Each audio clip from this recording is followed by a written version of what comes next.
할렐루야. 우리 시편 99편 오늘 2023년도 마지막 새벽 예배가 되겠습니다. 여호와께서 다스리시니 만민이 뜰 것이요 여호와께서 그룹 사이에 자정하시니 땅이 흔들릴 것이로다. 시온에 계시는 여호와는 위대하시고 모든 민족보다 높으시도다.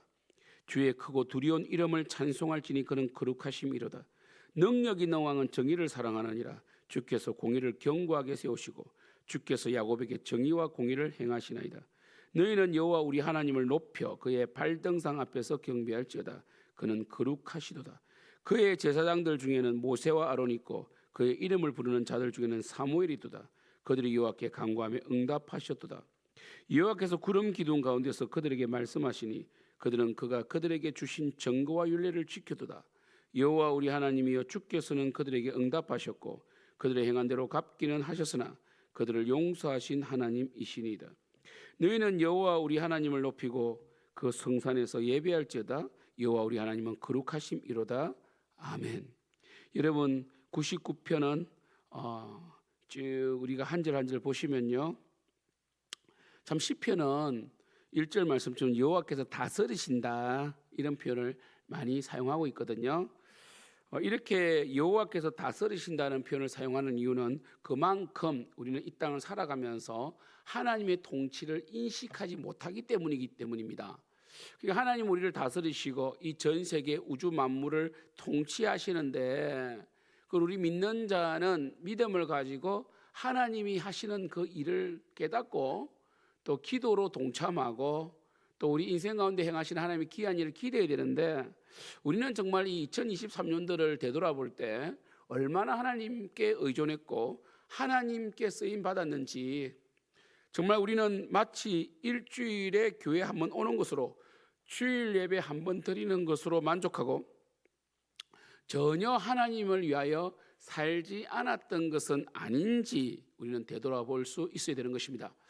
정말 우리는 이 생존이라는 코로나가 끝나고 2023년도까지 왔을 때에 우리는 정말 뭔가 코로나가 끝나자마자 경기가 회복되고 좋아질 줄 알았는데 러시아가 우크라이나를 침공하면서 지금까지 전쟁이 시작되고 있고 계속되고 있고, 그리고 이 전 세계 유가라든지 천연가스가 이 러시아에서 유럽 쪽으로 공급되는 것이 막아지고 또 이 정말 이 러시아 루블화로 지급되면서 여러 가지 통화 체계가 또 깨지고 하다 보니까 굉장히 유럽이 불안해지면서 전 세계 경기가 어려워지고 또 중국조차도 지금 파산할 지경이고, 그리고 또 이스라엘 하마스 전쟁 때문에 지금 이 중동이 불안한, 정말 이로 인하여 지금 경기는 계속 침체되어 가고 인플레이션, 스태그플레이션, 디플레이션 막 계속 번갈아 가고 있는 이런 시대를 살고 있는데, 이런 시대조차도 하나님께서 우리를 낮추시고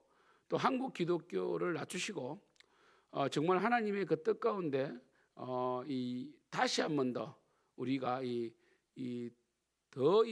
사실 이 코로나 이전에, 코로나 발생되기 이전에 굉장히 AI라든지 그다음에 유전자 지논 프로젝트, 그다음에 여러 가지 좀 비인간화들, 정말 또 하나님을 두려워하지 않는 모습들이 팽창해 있을 때 코로나가 발생됨으로 말미암아 사실 전 세계에 이 바이러스의 무서움, 하나님의 이 심판에 대한 무서움을 또 경험한 거거든요, 우리가요. 또 앞으로도 5년 뒤면 코로나보다 더 강력한 또 바이러스가 등장한다 이렇게 예언도 하고 있지만 결국 하나님께서는 자연재해를 통해서 심판하시거든요. 우리가 이 출애굽기 10가지 재앙, 그걸 계시록 보더라도 이 자연 재앙이 우리를 정말 하나님이 쓰시는 이 심판의 도구로 우리에게 다가오는데, 그래서 우리는 이 하나님의 통치를 바라보면서 정말 2023년도도 힘들었지만 이제까지 인도하신 에베네셀 하나님을 우리는 찬양했습니다. 그래서 우리가 생가날, 생명 넘치는 가을의 날을 하면서 이 에베네셀, 여기까지 인도하신 하나님을 찬양했는데, 내년에는 이제 이 생가날 때 이제 체육대회, 가을 체육대회로 이제 또 대체하면서 하나님 영광 돌리려고 하는데요. 정말 여호와께서 다스리신다는 거죠. 우리는 이 삶의 무게가 너무 크다 보니까 코로나 이후로 이렇게 생존에 너무 몰입하다 보니까 하나님의 일, 하나님을 섬김, 하나님의 그 통치, 하나님 나라 이런 부분에 대해서 너무나 사실은 우리가 이 인식을 못하고 살아왔다. 2024년도도 그렇게 살아서는 안 된다는 거죠. 하나님께서 다스리시고 만민이 뜰 것이요 여호와께서 그룹 사이에 자정하시니 땅이 흔들릴 것이로다. 시온에 계신 하나님 여호와는 위대하시고 모든 민족보다 높으시도다. 주의 크고 두려운 이름을 찬송할지니 그는 거룩하심이로다. 그래서 우리가 날마다 주님을 찬양하고 또 예배드리고 정말 하나님께서 하심을 바라보며 기도할 수 있기를 축복합니다.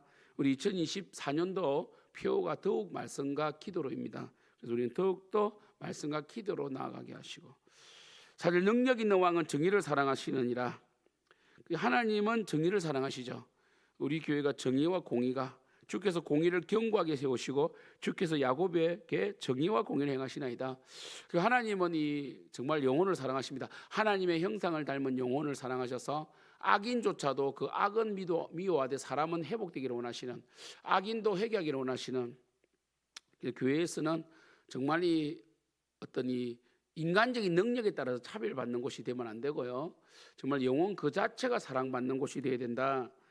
그리고 우리가 실수하고 우린 죄인이니까 교회는 병원 아닙니까? 다양한 죄인들이 모여 있습니다. 그러면 그들의 실수를 때로는 덮어주고요. 또 죄인들은 죄를 지었다면 회개를 해야 돼요. 하나님 앞에 회개를 하고, 또 목회자는 공의와 정의로 뭐 능력 있는 사람은 봐주고 좀 연약한 사람은 봐주지 않는 이런 것이 아니라 정말 연약한 사람이라고 또 봐주면 안 돼요. 그러니까 출애굽기 보면 가난한 자라고 두어하면 안 된다. 그러니까 우리는 또 연약하고 가난하고 또 부족하면 또 너무 또 이 편을 들어주는 것이 있는데, 아닙니다. 인간은 악을 늘 만들어내고 깨를 내기 때문에 연약하다고 해서 봐줄 수는 안 됩니다. 항상 그 정의와 공의로. 또 너무 또 우리나라는 또 이 부자들을 미워하는 경향이 있어요. 부유하다고 다 악한 건 아니에요. 또 청부도 있으니까, 청빈도 있지만, 그래서 이 공의와 정의로 행한다, 다스린다. 하나님은 그렇게 다스리시기 때문에 우리도 그렇게 행해야 된다. 너희는 여호와 우리 하나님을 높여 그의 발등상 앞에서 경배할지다. 그런 거룩하시도다. 6절 그의 제사장들 중에는 모세와 아론이 있고 그의 이름을 부르는 자들 중에는 사무엘이 도다. 그들이 여호와께 간구하며 응답하셨도다. 그러니까 모세와 아론과 사무엘의 특징이 뭡니까? 사무엘은 나는 하나님께 기도하는 죄를 범하지 않겠다. 기도하는 죄가 아니라 기도 쉬는 죄를 짓지 않겠다. 사무엘은 기도를 쉬는 것 자체를 죄라고 보았고, 모세는 기도의 사람이었고, 그래서 그의 온유함이 지면의 모든 사람보다 성했고요. 아론은 그렇게 기도하는 사람 아닙니다. 아론은 사실 좀 실수를 많이 했지만, 그래서 하나님께서는 이 제사장 중에는 그래도 아론이 시작이니까, 아론이 제사장이 시작 아닙니까? 그래서 이렇게 높여주신 거고요. 제사장은 기도해야 됩니다. 목회자는 기도해야 되고 전도사님들은 기도해야 됩니다. 실제 여호와께서 구름 기둥 가운데서 그들에게 말씀하시니 그가 그들에게 주신 정과 율례를 지켰다. 이스라엘 백성들은 이 시내산에서 하나님 언약을 받고 율법을 받고 지키려고 했죠. 여호와 우리 하나님이여 주께서는 그들에게 응답하시고 그들의 행한 대로 갚기는 하셨으나 그들을 용서하시는 하나님이시니다. 그래서 그들은 10번이나 하나님을 배신했고, 출애굽기 보면 출애굽기부터 이 신명기까지 또 특별히 민수기 가운데서 그들은 많이 하나님을 반역했지만 하나님께서는 용서하셨다. 늘 용서하셨다는 거죠. 그러나 그들은 40년 광야 생활 동안에 결국 여호수아 갈렙을 제외하고는 다 죽었죠. 그리고 광야 2세대들이 모압 평지에서 우리 내일부터 보시는 신명기 말씀을 받고 이제 가나안 땅으로 들어가서 여호수아와 함께 하나님 나라를 재건해가는 내용이 바로 여호수아 사사기 이렇게 흘러가는데요. 결국 하나님께서는 말씀을 주셨죠. 그러나 그들은 이 말씀을 완벽하게 지키지 못했습니다. 그러니까 사실 하나님께서 율법을 주셨을 때 율법을 주신 의미는 첫 번째는 하나님의 마음, 하나님의 정의와 공의를 알게 하기 위하여 하나님이 어떤 분이신지를 알기 위해 주셨고, 두 번째는 우리의 행복을 위하여 주신 거예요. 그리고 세 번째는 지킬 수 있기 때문에 주신 겁니다. 여러분, 십계명 지킬 수 있어요. 지키지 못하는 걸 주신 건 아닙니다. 세 번째, 그는 하나님께서는 우리가 완벽하게 지킬 것을 기대하시지 않았어요. 그 율법에 대한 태도를 중요하게 여기시죠. 지킬 수 있어서 주셨지만 늘 지킬 수 있는 건 아니잖아요. 그러나 태도, 율법에 대한 경외함, 하나님에 대한 이 순종하고자 하는 태도, 이런 것들을 보시고 주셨다는 거예요. 그럼 이스라엘 백성들은 뭡니까? 율법을 지키지 못해서 망한 것이 아니라 율법에 대해서 반역해서 망한 거예요. 그래서 이스라엘은 목이 곧은 백성이다. 여러분 2024년도 교회에서 이러한 방향을 제시하면 순종하세요. 그리고 아멘으로 받으세요. 다 복이 됩니다. 그런데 교회에서 이 마귀는 이 권위를 무너뜨리려고 하거든요. 여러분 마귀는 하나님께 올릴 영광을 가로챘지 않습니까? 그 교만은 뭡니까? 교만은 권위에 대한 불순종이거든요. 결국 이 하나님께서는 우리에게 이 권위를 주셨고 그 권위를 통하여 통치하시는데, 제가 하이델베르그 말씀 통해서 하이델베르그 교리 문답에 보면 이 내 부모를 공경하라, 이것은 육신적인 부모만 하는 것이 아니라 육신적인 부모님뿐 아니라 권위에 대한 순종을 다루고 있다 그랬죠. 그래서 이 내 부모를 공경하라, 그리하면 이 땅에서 잘되고 장수하리라, 약속 있는 첫 계명이다라고 에베소서에 나온 이유가 뭐냐면, 여러분이 교회의 권위를 그리고 가정에서의 이 가장의 권위, 국가의 통치에 대한 이 권위에 대한 존중심을 가지고 있어야 됩니다. 그래야만 이 땅에서 잘되고 장수합니다. 여러분 요즘에는 이 너무 이 국가에 대한 신뢰도, 국민들이 국가에 대한 신뢰가 떨어져 있고 국회의원이나 이 대통령에 대한 신뢰가 너무 떨어져 있는데, 물론 그것은 또 국회의원이나 이 국정을 담당하는 분들이 너무 공의롭지 못하고 정의롭지 못하기 때문에 이런 현상이 나타나는 것은 맞습니다. 그러나 기본적으로 이 국가에 대한 존중이 있어야 됩니다. 왜냐하면 국가는 우리에게 치안을 유지하게 하고, 요즘은 경찰관에 대한 신뢰도 떨어지고 뭐 검사에 대한 신뢰도 떨어지고 다 권위를 다 무너뜨리고 있는데, 그러나 이 권위는 하나님께 주신 것이고 기본적인 권위에 대한 존중감이 있어야 됩니다. 그래서 이 교회 속에서도, 가정 속에서도 이 가장, 그리고 목회자, 전도사님, 그리고 이 정말 이 직분자에 대한 권위에 대한 순종이 있어야 됩니다. 그래야만이 뭡니까?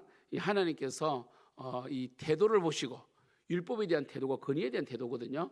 그래서 하나님께서 율법을 주신 이유는 뭡니까? 이 권위에 대한 순종, 그리고 이 우리의 행복을 위하여 주시다는 하나님 사랑에 대한 이 인식이 있을 때, 때로는 우리가 실수해도 용서해 주시지만, 이 민수기에 보면 고의로, 그러니까 실수로 죄를 지으면 용서해 주세요. 근데 고의로 나무하러 가고 안식일 날 일을 하지 말라고 했는데 고의로 나무하러 간 사람은 돌로 쳐 죽였고요. 그리고 고라, 다단, 아비람처럼 고의적으로 하나님의 권위를 무너뜨리고 모세와 아론을 회개할 기회를 주셨는데도 고의로 계속해서 대적했을 때는 이 땅이 갈라져서 서울로 끌어내려 버렸거든요. 진멸해 버렸단 말이에요. 그죠? 그래서 이 하나님께서는 우리에게 요구하시는 게 뭐냐면 겸손한 마음. 우리가 100% 율법을 지킬 수는 없지만 율법에 대한 태도, 겸손함을 보신다는 거죠. 여러분들도 기본적으로 교회는요, 목회자는요, 여러분을 사랑한다는 이 사랑의 이 메시지를 받고 있어야 돼요. 목회자와 교회는요, 성도들이 잘 되기를 바래요. 그래서 때로는 책망도 하는 거예요. 때로는 격려도 하고 위로도 하는 거예요. 그럼 여러분들은 이 썰고 삼키면 써면 뱉고 달면 삼키는 이런 태도를 취하면 안 됩니다. 모든 말씀에 하나님의 말씀은 모든 것이 예가 되나니 아멘으로서 영광을 돌리는 게 중요합니다. 그래서 이 썬 말씀도 받아들이고, 에스겔이 뭡니까? 이 말씀을 받아 먹으라 그랬잖아요. 그럼 이 뭡니까? 입에는 다나 배에는 써더라. 그죠? 또 계시록은 이제 입에는 쓰나 배는 달다 그랬고, 에스겔은 달았다 돼 있는데, 그래서 이 말씀 자체는요, 때로는 우리에게 책망이 되기도 하고 쓰기도 하고 달기도 합니다. 그러나 우리는 다 받아 먹어야 됩니다. 하나님의 말씀이면. 왜? 그래야만이 하나님께서 용서하신다는 거죠. 너희는 여호와 우리 하나님을 높이고 그 성산에서 예배할지어다. 여호와 우리 하나님은 거룩하심이다. 우리는 그 성산, 교회에서 예배를 올려드리라는 것이죠. 사랑하는 성도 여러분, 신앙생활 그렇게 힘들지 않습니다. 복 받는 거 그렇게 어렵지 않아요. 오늘 말씀처럼 정말 하나님의 통치를 늘 인식하고 기도하시고요.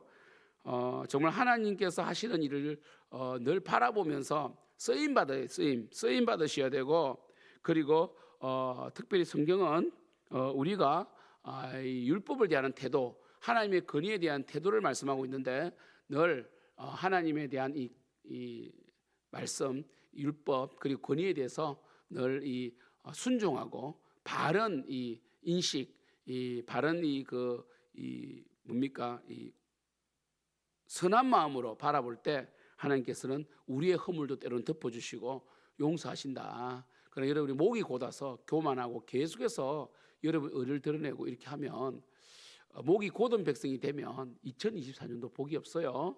그래서 여러분 2024년도 오늘 송구 영신 예배 드리고 또 결단의 시간도 가지고 말씀도 받고 또 이렇게 하는데 또 우리 내년부터는 이제 성경 암송을 하잖아요. 그럼 그 건의에 순종해서 한번 해보세요. 여러분에게 유익되는 것을 뭐 교회에서 이렇게 권하지 뭐 한다고 여러분을 골탕 먹이겠어요. 아무튼 여러분 우리 2023년도 이제 오늘 마지막 새벽 예배를 드렸는데 정말 결국은 하나님은 심판하시지만 용서하시는 그 긍휼이 많으신 하나님이십니다. 여러분도 이제는 더 이상 반역하거나 하나님을 대적하지 마시고 또 교회 속에서 소음을 만들어내지 마시고 겸손하게 하나님 바라볼 수 있기를 축복합니다. 기도하겠습니다. 하나님 아버지, 우리 귀한 성도를 축복해 주시고 겸손하게 하나님을 바라봅니다. 정말 하나님 무엇보다 우리가 하나님의 긍휼을 구해야 됩니다. 우리는 100% 완벽하게 율법을 지킬 수는 없으나 그래도 권위에 순종하고 말씀을 순종하고 사랑하고 지키려고 할 때에 하나님은 복을 주시고 우리 허물을 덮어주시고 또 용서하십니다. 아버지, 2024년도는 하나님의 놀라운 복을 기대하고 또 복을 받고 감정이 넘쳐나는 우리 생명 넘치는 교회가 더 큰 복을 받고 더 놀라운 일을 또한 이행해 나가고 순종해 나가는 그런 2024년도가 되게 도와주시고 무엇보다 2023년도 동행하여 주시니 감사합니다. 주여 통치하여 주시니 감사합니다. 주여 너무나 감사합니다. 주님께 모든 영광을 올리오며 예수 그리스도 이름으로 기도드립니다. 아멘. 하늘에 계신 우리 아버지여, 이름이 그렇게 힘을 받으시오며 나라가 임하옵시오며 뜻이 하늘에서 이루어진 것 같이 땅에서도 이루어지이다. 오늘 우리에게 일용할 양식을 주시옵고 우리가 우리에게 죄 지은 자를 사하여 준 것 같이 우리 죄를 사하여 주시옵고 우리를 시험에 들게 하지 마시옵고 대개 마시옵고 악에서 구하여 주시옵소서. 대개 나라와 근세와 영광이 아버지께 영원히 있사옵나이다. 아멘.